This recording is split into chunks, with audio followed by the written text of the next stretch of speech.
This is part two of our module 10.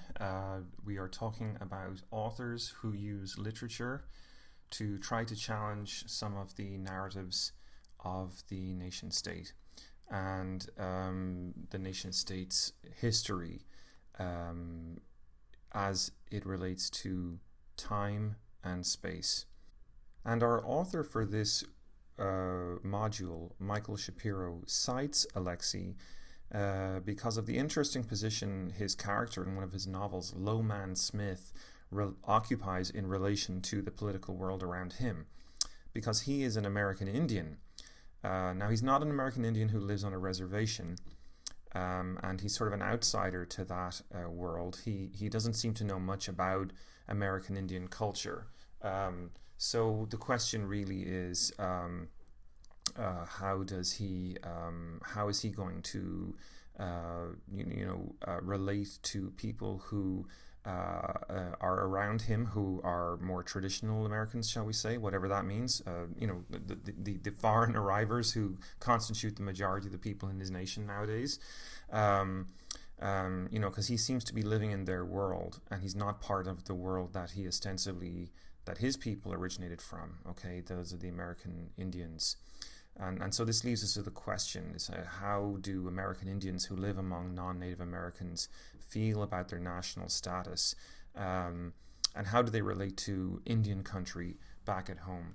So what's interesting about Sherman Alexie's work, I think, for Shapiro is that space plays a role in the novel, right? Now, maybe we're not familiar with thinking that way about space in novels, but it's possible maybe that it could play a role. And here the question then is how the space of Indian country seems to play a role in the story. It is a space, as many of you may already know, that is under threat. It's under cultural threat. Its space and its culture are being diminished, and there's not much of it left. Nevertheless, it is an alternative way of imagining the world that we live in, a world that's becoming submerged by the nation state of the United States of America. All the same. So we have a tension here then between Indian country and its challenge to the United States because its culture and its space, its time and space are different to the time and the space of the United States. Yet we know that this is a world that's being diminished. So we were talking just a moment ago about the idea of silence or aphasia as a way of relating to the task or the concept of resistance. What's interesting here is that it's not so much speech per se or language in the sense of writing or painting, but actually the idea of the land itself, perhaps like that rural urban divide we were talking about earlier on, where the modern city with its sprawling metropolis and diverse ethnoscape challenges the language and space of of our larger countries that they're part of. Perhaps here also the Indian reservation is also a challenger or challenging the ethnoscape around it. Now, Toni Morrison is another novelist who brings the question of space and time to the fore in her writing. She asks the question, what does it mean to say American culture is exceptionalist or an exception to normal culture around it? Now, I think this is a really fascinating part of the text, and so for the exam I'd really like you guys to focus in on this section and think carefully about what Shapiro is telling us about Toni Morrison's work and this idea of exceptionalism, because it's so important to, again, our concepts of time and space.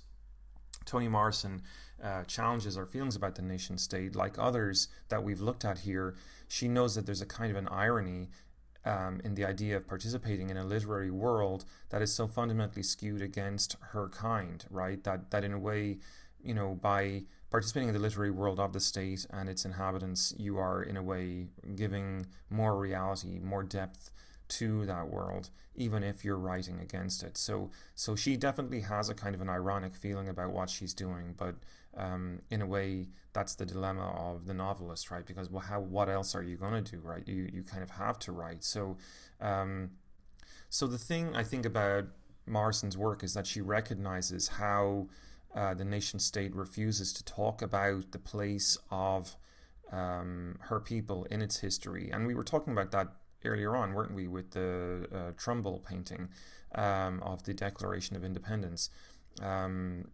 Morrison definitely recognizes that her people don't have a place in the foundation stories of the nation state of the United States.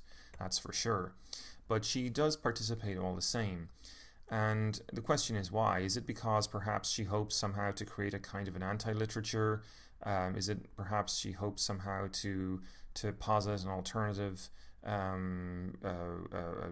way of referring to that story? It's not clear. One question that we could ask about Morrison's work is, who is her audience? And of course, she writes to an international audience, but it's an audience that in her mind, if you read her work, she's kind of writing to people who are of African descent, or shall we say transnational black culture. But that in itself is a hugely diverse category. What unifies it is not so much what it is, in sense of its color of skin or its point of origin, but rather its experience of slavery and exclusion politically. And it's also, I think, unified, it's safe to say, by the search for emancipation and liberation from slavery and exclusion. Now, in speaking to this audience, Morrison wants to tell the story of the United States of America and its founding myth.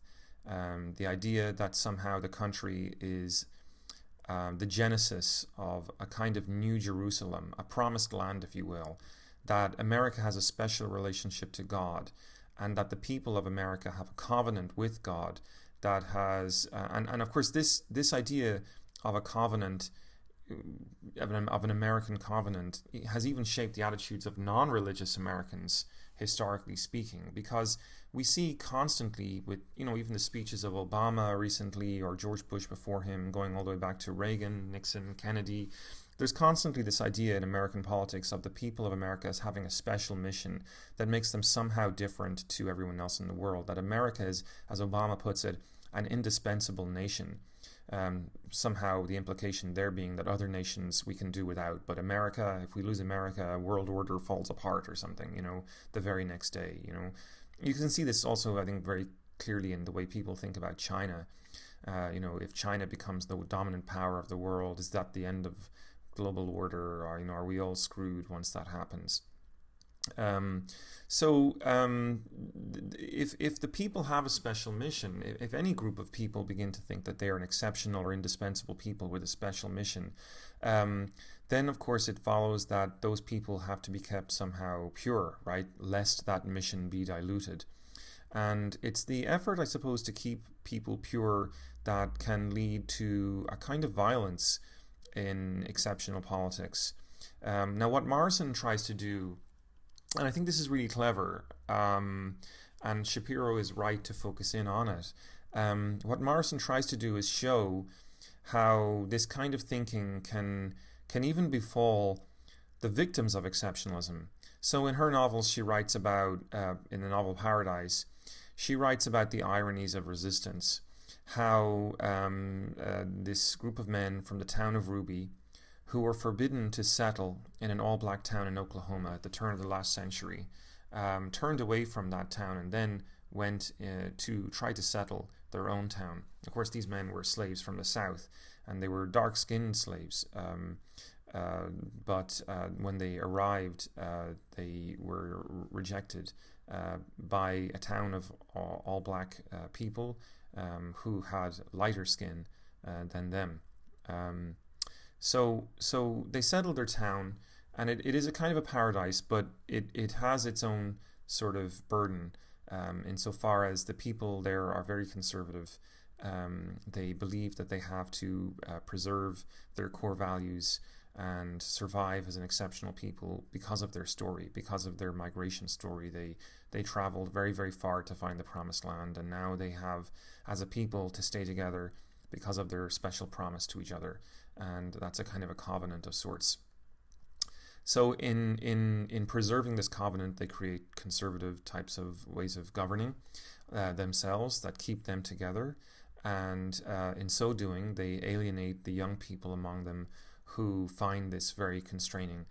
These young people want to explore the world and get a taste of its diversity, and so they decide to leave. And in frustration, then, the settlers lash out at another covenant community nearby, which is a women's shelter, ironically. Now, this is, of course, a tragic development, and it's ironic that one covenanted community lashed out against another. But the point that we're trying to raise here is that Morrison's writing is about a kind of an irony here, insofar as that she's showing how even slaves can be victim to their own sense of exceptionalism when their sense of themselves, when their personal histories become so dogmatic that they have rigorous sort of faith and commitment to living with and reproducing these founding myths of their origin. They can perpetuate onto others all kinds of violence akin to the violence that was perpetuated on them by those who were originally their subjugators. So that's an interesting point for us, and I'd like you to focus on this portion of the lecture and the writing for the exam. Now, another thing that we look at in this chapter is the project of nation building. We've just been talking about rebellious literature, but not all works of art have been so challenging to the idea of the exception. Major state-sponsored works like the famous Paris Opera building seen here have the opposite effects of the three examples that we've just looked at, the three examples of literature that we've just looked at that are all trying to subvert in some way, shape or form the official time and space narrative of the state. The Paris Opera building was in fact set up with the opposite goal. It was set up with the goal of creating a national culture. One person that's been very useful as a scholar for thinking about how national culture is set up by the state and codified by the state is Benedict Anderson. For him, the nation state, as we've been arguing in this class, has no real pre-given reality, right? It comes from migration, it comes from hybridity, and it has to be created. So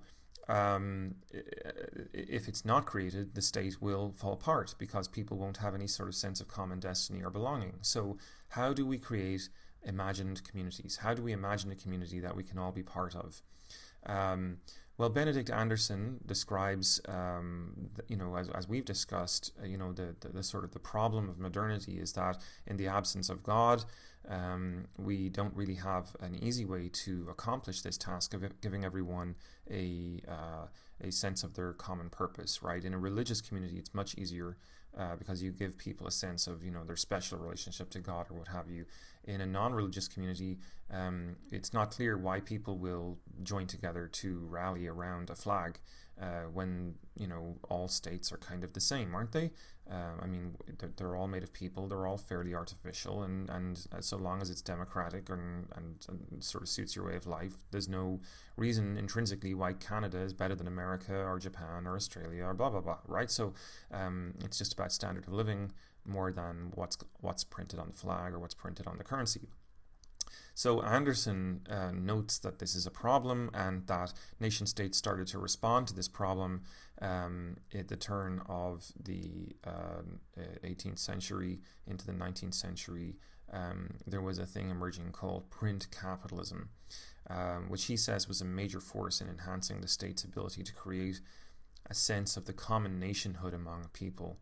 Because people could read now, if you go back to the invention of the printing press, which is slightly before print capitalism, we see that already you have controversies emerging because the printing press gives people the power to read for themselves. But moving forward in time to the early part of the 19th century, literacy was widespread, and also printed newspapers were widely available. And through that, people began to develop sort of similar rhythms and ways of relating to time and space.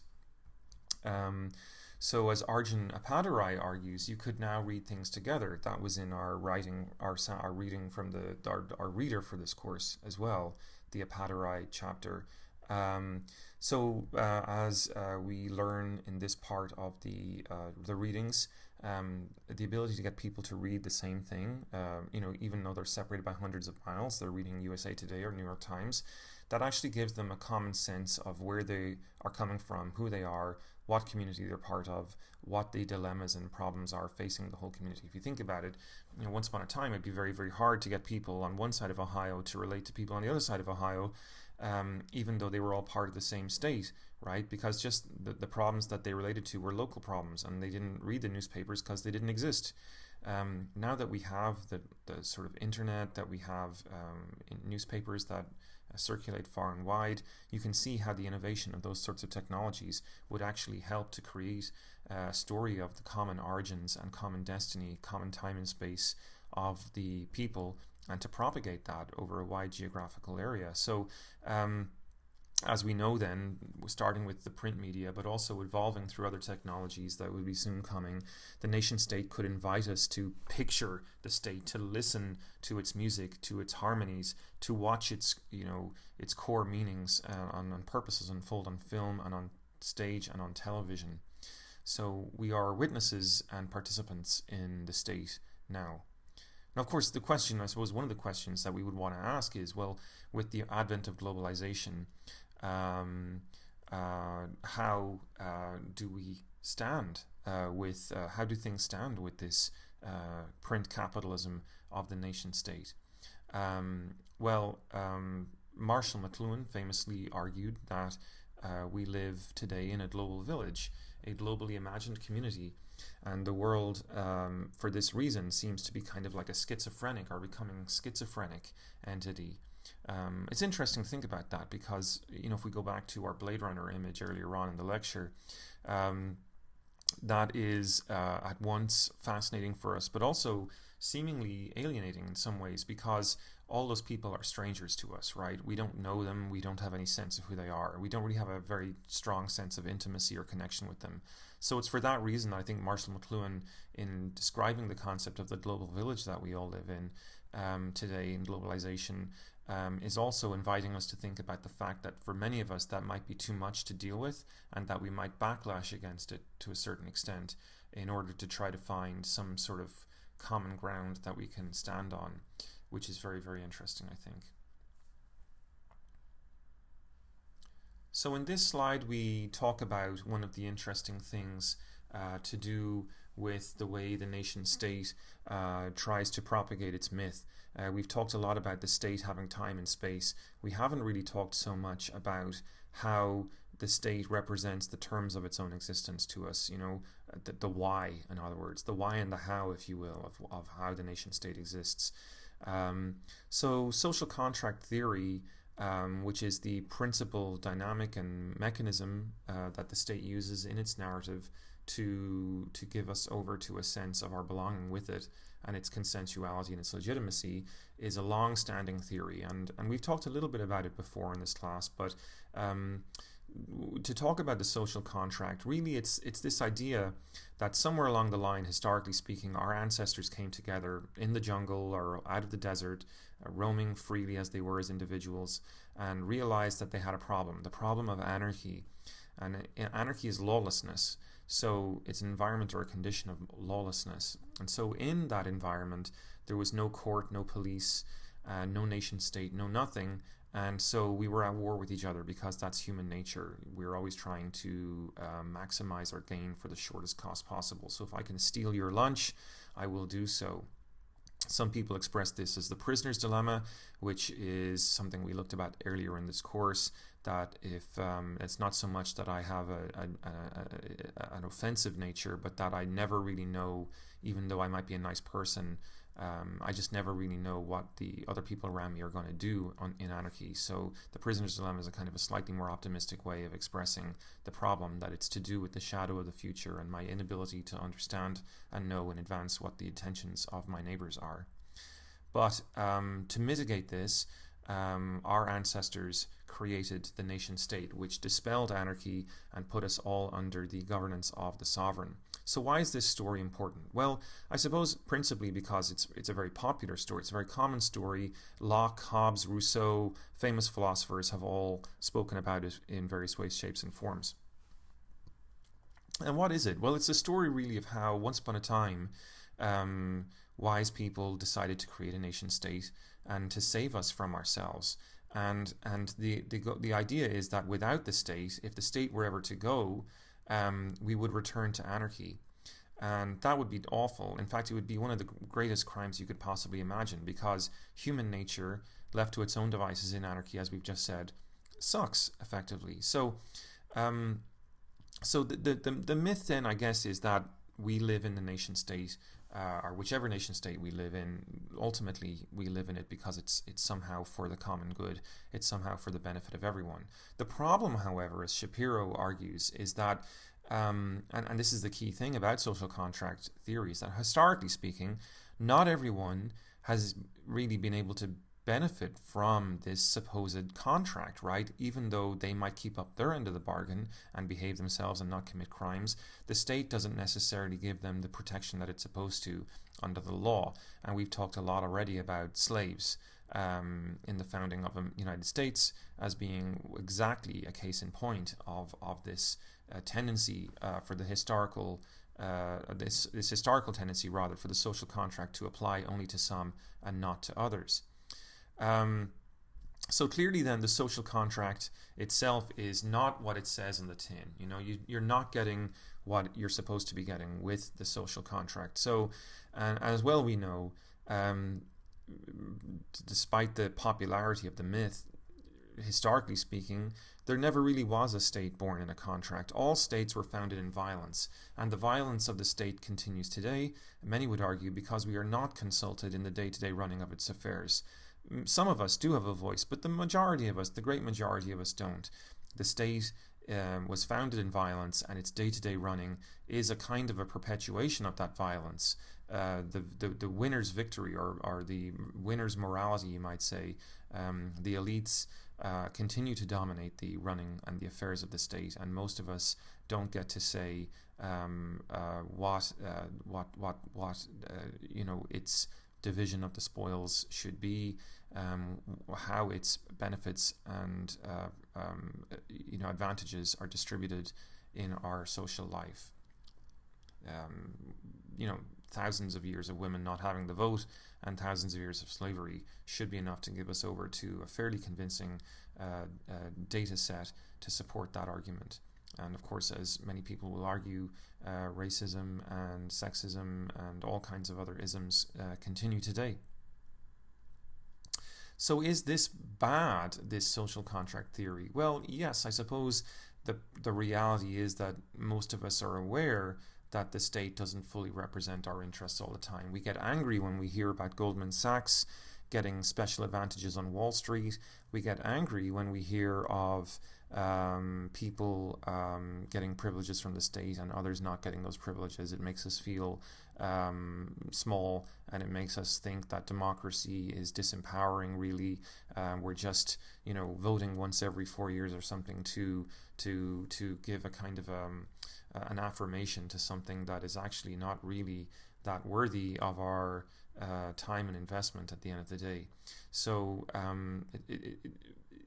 you can see then in various parts of the world huge resistances brewing. I think in the last few years it's been really interesting to observe how legitimacy in Egypt, in Tunisia and places like that completely collapsed.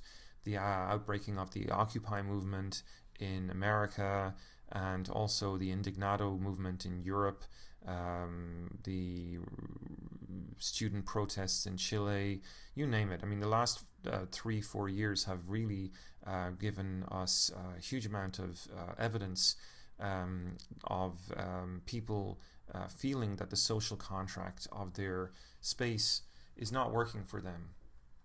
And that's a major challenge to the legitimacy of the state and the story of the nation state.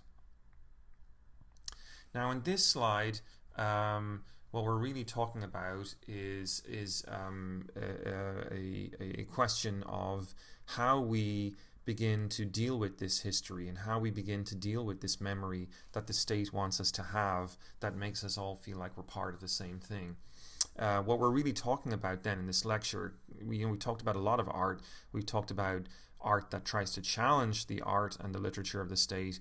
But what we haven't necessarily done yet is we haven't really identified the core dilemma that the state faces in grappling with and wrestling with the difficulties that it encounters with these various types of resistance that come its way.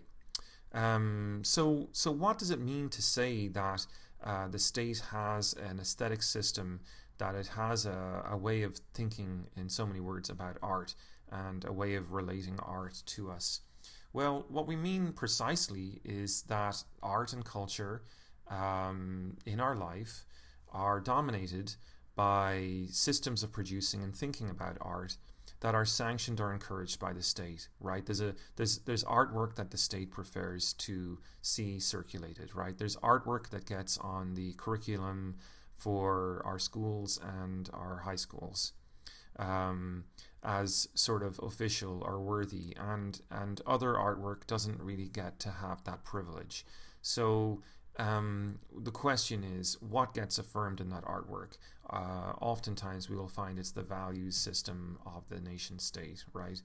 And in so doing, without contestation, without controversy, that is, these products, these objects of art, encourage us to take the nation state for granted, to treat it as if it wasn't really there, to just go about it like it just goes without saying that it's there and it's not a problem for us in our lives.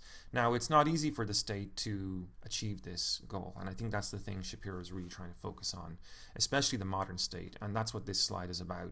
And I really want to emphasize this because I think maybe in a way it's a weakness of the way Shapiro presents his argument in this week's chapter. You see, I guess what he's referring to Milan Kunder's work, especially Ignorance and the Unbearable Lightness of Being, and the point that Kunder is raising in his work is sort of inspired by his reading of the philosopher Nietzsche. And Nietzsche, as we've been arguing in our own words throughout this lecture, is famous for having argued that God is dead. And what Nietzsche really meant by that is not necessarily that your personal faith or conviction in God is dead. That's fine. But what he meant is, sort of socially speaking, our conviction in God is pretty much dead. And it died the minute we separated church and state. We talked earlier on in the lecture about 1648 and the Treaty of Westphalia, and how that sort of marked the birth in the West of a sort of a formal will or desire to separate church and state through, if for no other reason, the need to sort of come to some sort of resolution of a bunch of foreign policy disputes that countries were having at that time that were religiously inspired. So we have separated then the church and the state, and this has implications for how we see our relationship to the state. We may now today, instead of having a necessary relationship to the state because it's the link between us and God and the afterlife, and we are part of God's community, blah, blah, blah, blah, blah. Instead, we are individuals and there is no God, and it's not clear to us whether one state is better than the other, right? I mean, if the way of life in Switzerland is better, why wouldn't I move to Switzerland, okay? So that's a problem for the state because it needs to have people believing in it. If it wants to raise an army, for example, that people are going to be committed to fighting for or fighting on behalf of, it has to have people believing in the inherent morality and integrity of the state.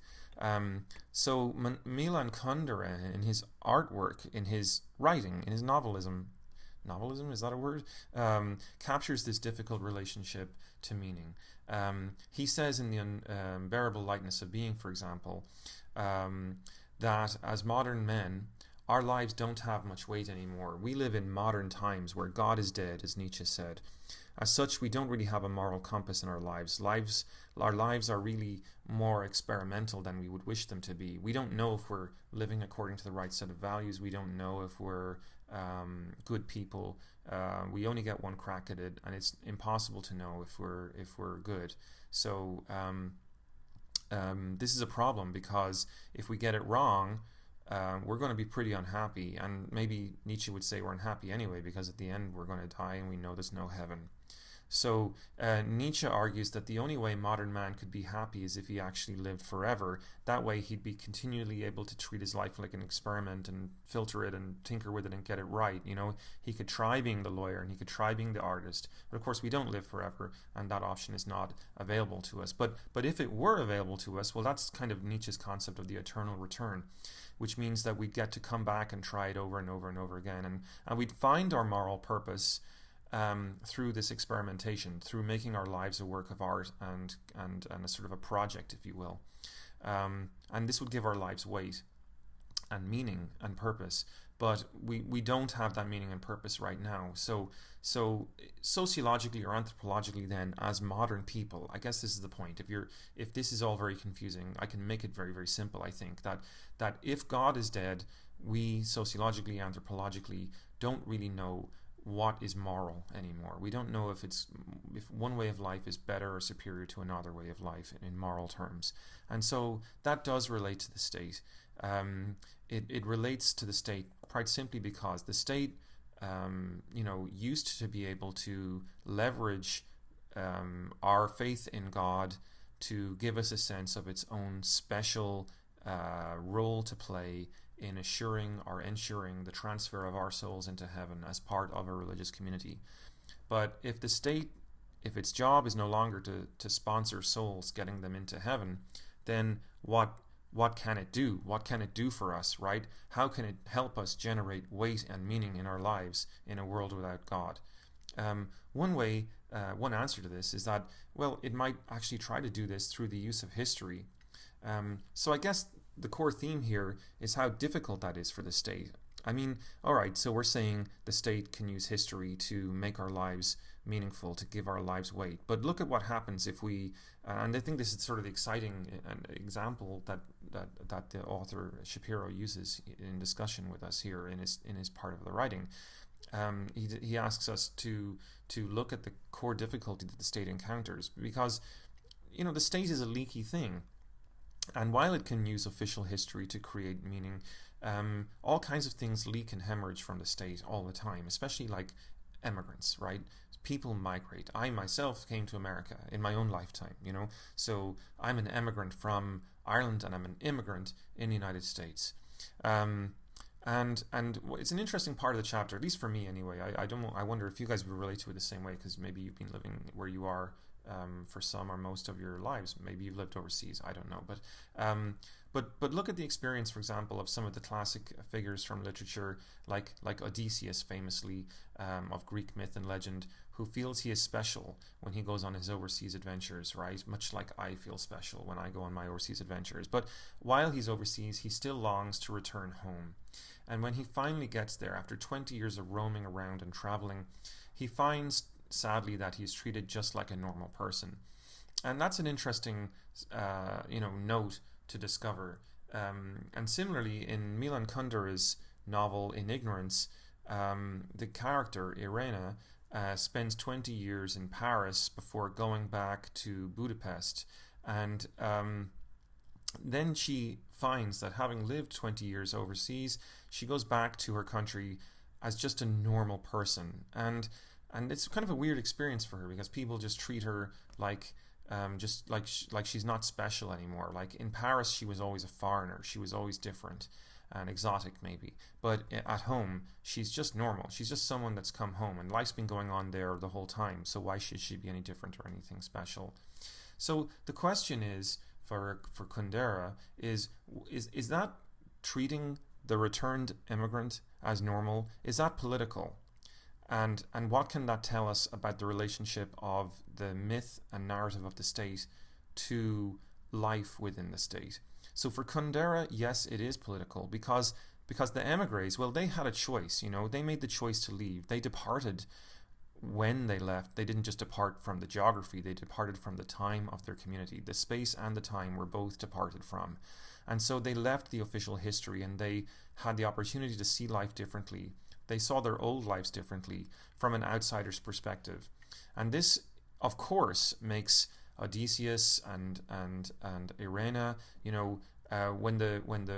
when they go back home, they find that their friends are in a way anxious because their friends are challenged by this knowledge that these people have had these different experiences overseas, that they've been able to get an outsider's look back in on the reality that they used to be part of. And that perspective coming back into your midst and telling stories, well, that's an uncomfortable thing to have to experience because it destabilizes your truth, right? It destabilizes your taken for granted relationship with your nation state that you're part of. And actually, I think it's interesting. On page 236, Michael Shapiro discusses two important concepts that I think help us to understand these stories, the stories of Odysseus and the stories of Irena. And that's the difference between memory and history. I think this is a really important part of this chapter. Memory is something that you actually have to live.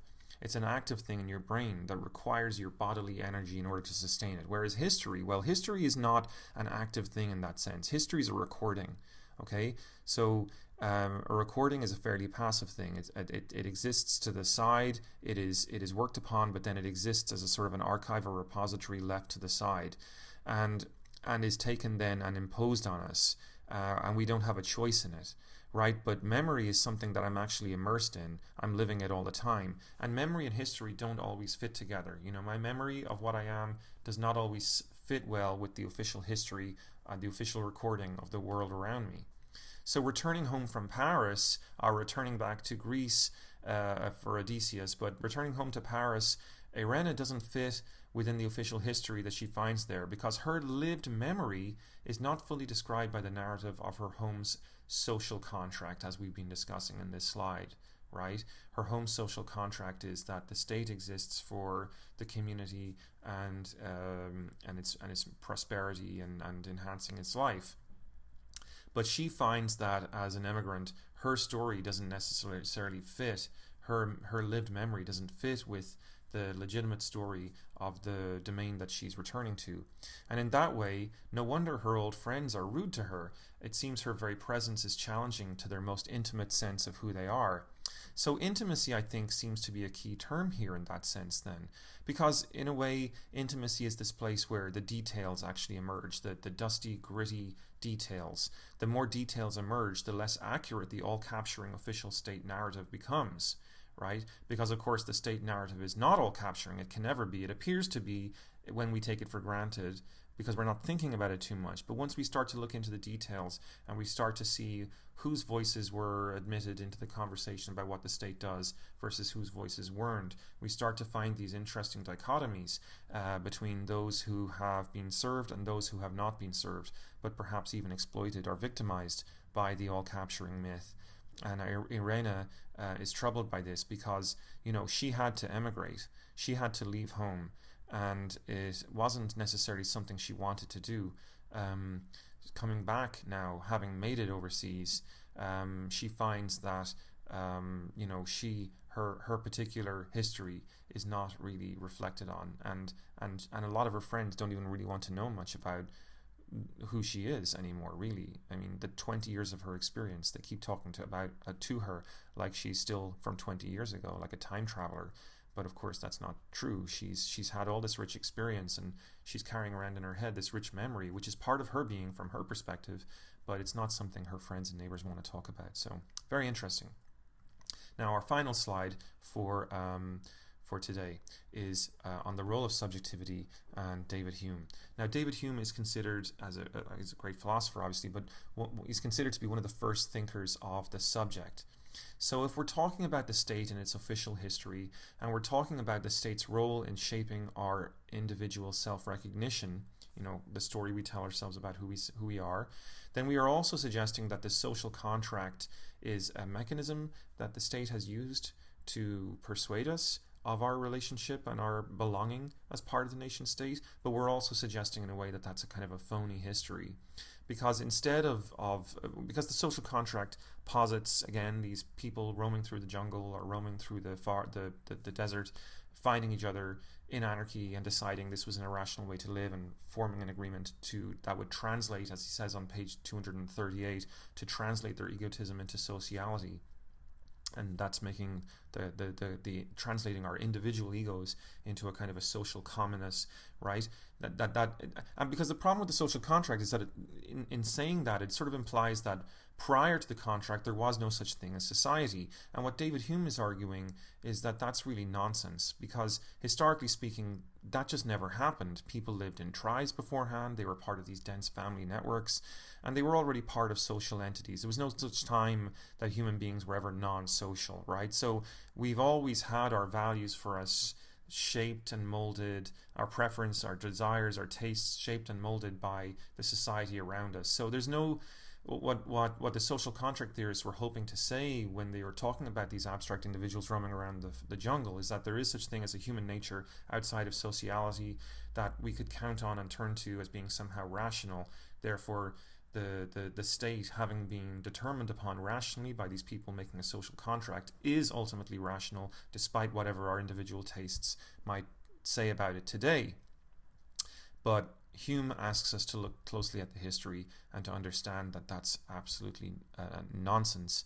That the social nature of human beings did not start with the social contract; it pre-existed it.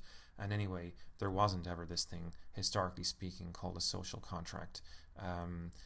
Most of the nation states were created not through anything like a social contract, but through violence and colonization and imperialism and domination and conquering. So, he's just important in terms of trying to give us a historical reality check on some of those ideas. So he was interesting because he was one of the first thinkers then to really challenge this idea of the non-social individual roaming around in the forest, the jungle, sort of like a caveman, right? That just never really happened. Our idealization of the caveman wasn't even the caveman, So we human beings have always been social. So for this is very important here because it sort of implies that this idea of a pure human nature doesn't really exist. Rather, human beings are social creatures, which means they're very plastic. When we say something is plastic, we mean it's bendable, it's flexible. Human nature can be one thing in one era, another thing in another era. It really depends on the conditioning of the society around them. We can change who we are. We can change our species being, as Marx put it once. We can moderate our partialities, as Hume put it. And this might make us hopeful for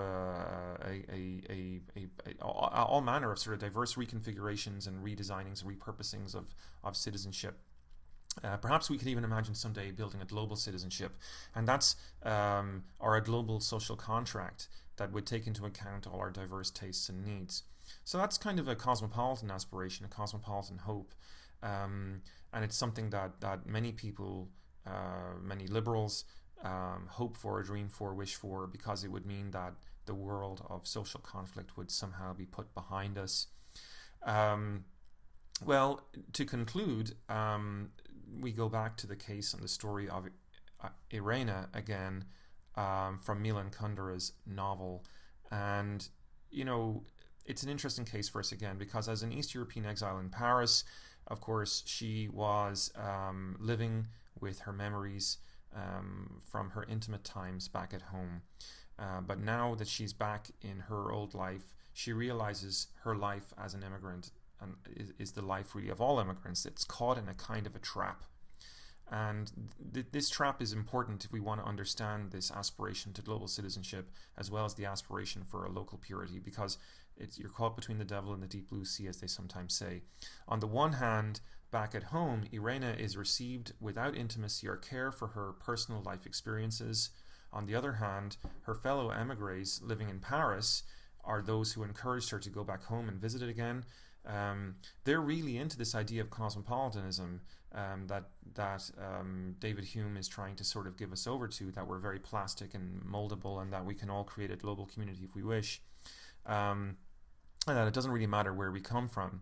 So this might seem like a great philosophy in a way, um, but the point I think that Shapiro is trying to get us to reflect on as we conclude this chapter is that, if the people back home for Irena that were part of her community don't seem very compassionate to her needs and her experiences, neither do the cosmopolitanists, because, and this is the question for Hume, right?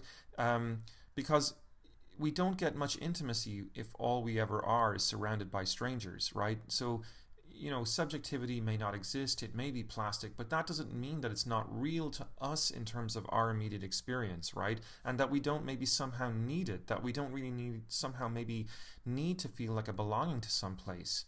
So Irena then, in her experience as an immigrant caught between Paris and Budapest, is actually a complex figure then for Hume's question about the nature of citizenship and our plastic subjectivity. So maybe this means it is not actually such a straightforward thing then to reject the real and intimate history of the place that we are from, to be from somewhere and have our people or a people that we come from does give us a sense of security and peace of mind, especially when we're traveling among strangers. But of course, once we've met the strangers, our sense of our purity and the sort of exceptional nature of the people from which we've come is altered somehow, and we find ourselves stuck in this kind of tragic relationship, but ultimately a very, I would argue, hopeful relationship in some ways, because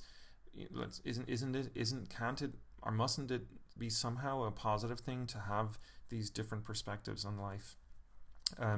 But anyway, the point, I suppose, being that globalization is not necessarily the best alternative to the nation state, because it might be a kind of a binary, an overly binary or too black and white type of formulation to say we have to choose between our local place and time and our global place and time. That most of us are caught somewhere in the middle, and we're trying to negotiate the tension between being from somewhere and becoming part of something else. So anyway, that's the end of the lecture for this week, guys. I enjoyed this one a lot. I think it's a great chapter. It's a little dense. It's a little complicated. I hope my lecture for you today has opened up some of its trickier concepts. You don't have to read every single word of this chapter, I think, to get the basic point, though. And again, for the exam, I think the key thing is to go back to Toni Morrison and have a look again, because she's the one that sort of has this, I think, of all the parts of the reading, I think that's the one where you get some of the most interesting points. The idea that how we can all, even our global cosmopolitan selves or whoever, the former victims of exceptionalism can perpetrate it on other people too. All right then, thanks very much indeed for watching, and I'll see you soon.